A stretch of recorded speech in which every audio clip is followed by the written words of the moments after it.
welcome back to Tab Talks 2. I am here with the director of Joesph K, Mrs. Jo Gent. Hello.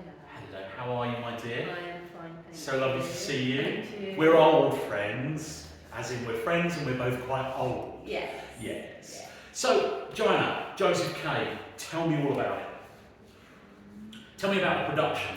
Tell me about how the rehearsal process has been, what it's been like. It's been a lot of fun, very interesting. It's a very, I don't know if you probably gathered that it's quite a complex play. It can be interpreted various different ways.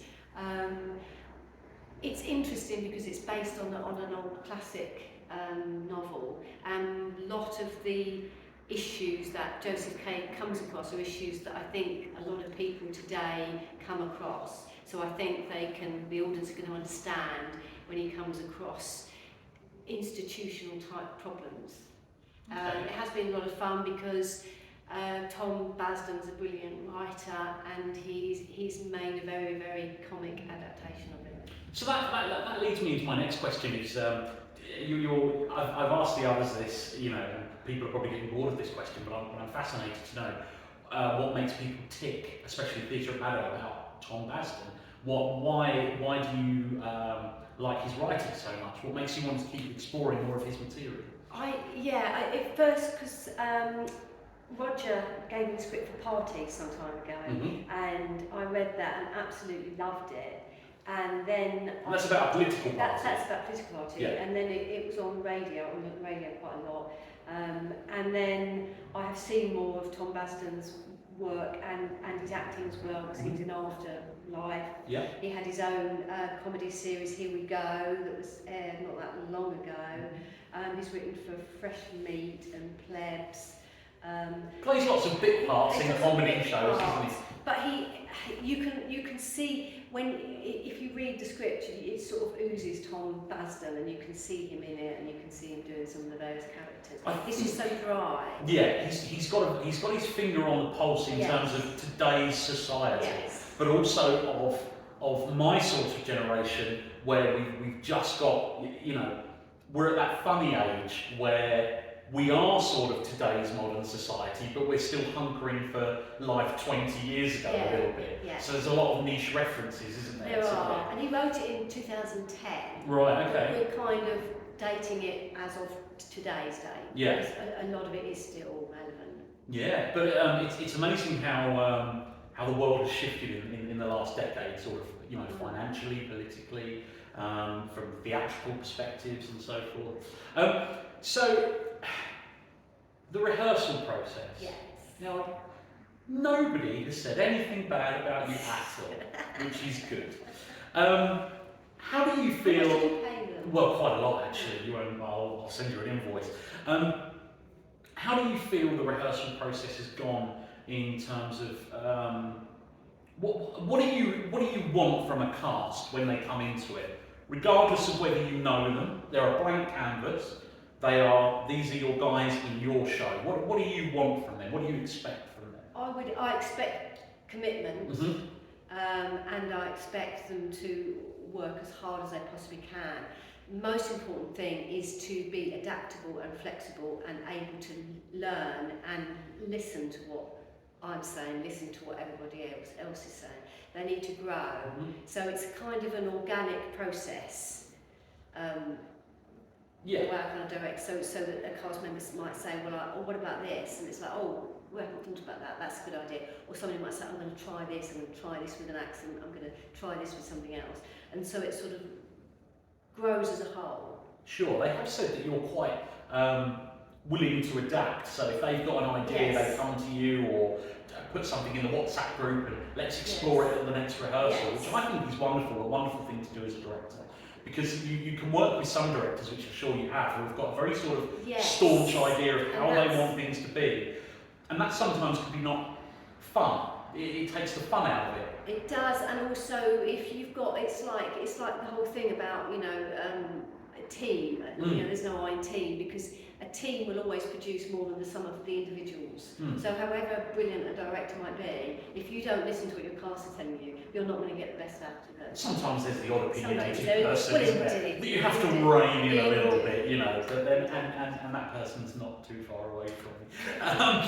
But so you're a bit of a stalwart of theatre at Barrow, aren't you? You've been here some years. Over 20. Wow. Okay, So you yes. started when you were a child. I started when I was a child, and I remember the first play. Mhm. Yes.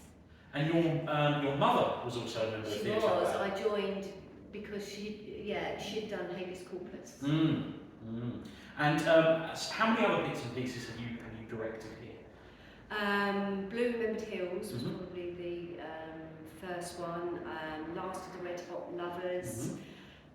Dad's Army, so Yeah. not always Tom Basden. Party, Holes, Baggage. Yeah, yeah, all excellent, and that's a very broad spectrum Yes, to go just with only as do well. one time. Yeah. And I feel as though you get that with some directors. They know what they like. They want to do whoops, where's my Bloomer style comedy, and that's it. But no, you're very good at picking and choosing your projects, which I think is wonderful. So.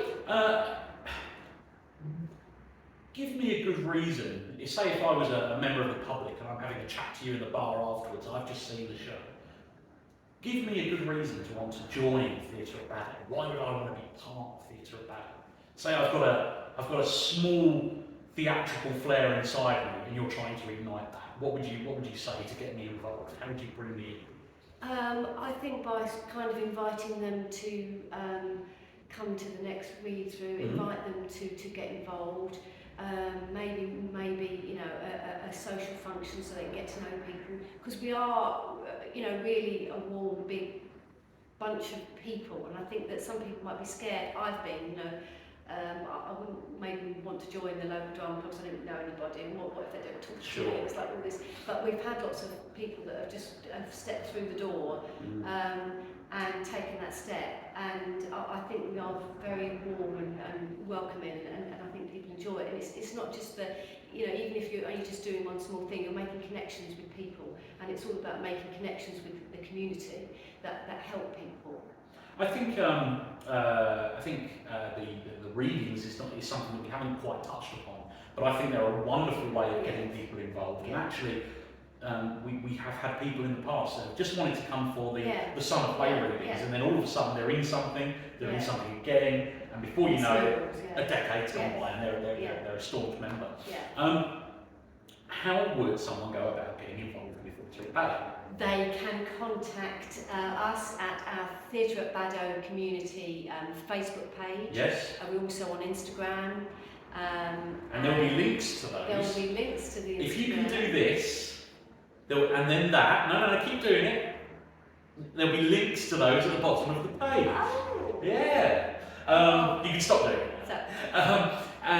So you're on Instagram, you're on Facebook, you're on all the socials pretty much, yeah? Twitter? Yes. I think we are on Twitter, but we don't use it quite as much. You're boosting it though, you're going to boost it, that's fine. And also your Skiddle page as well, yes? So people can book tickets directly through there?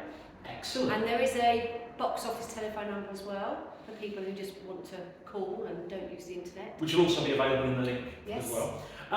And would you recommend, because I'm a big believer in having a chat, having a conversation, someone coming up to you in the bar afterwards, after the production, you've got no qualms with that at all, and someone saying, I thought that was wonderful, how do I go about getting involved? You've got no problem with that. No, absolutely. Which is wonderful, because I think all the cast had the same mentality as well, which has been great. Well, Joanna, thank you so much. Thank you, it's been a pleasure, It John, has, as always. As always. As always. I've been John Maybe, this has been Joanna Gent, and this has been Tab Talks 2. Until next time.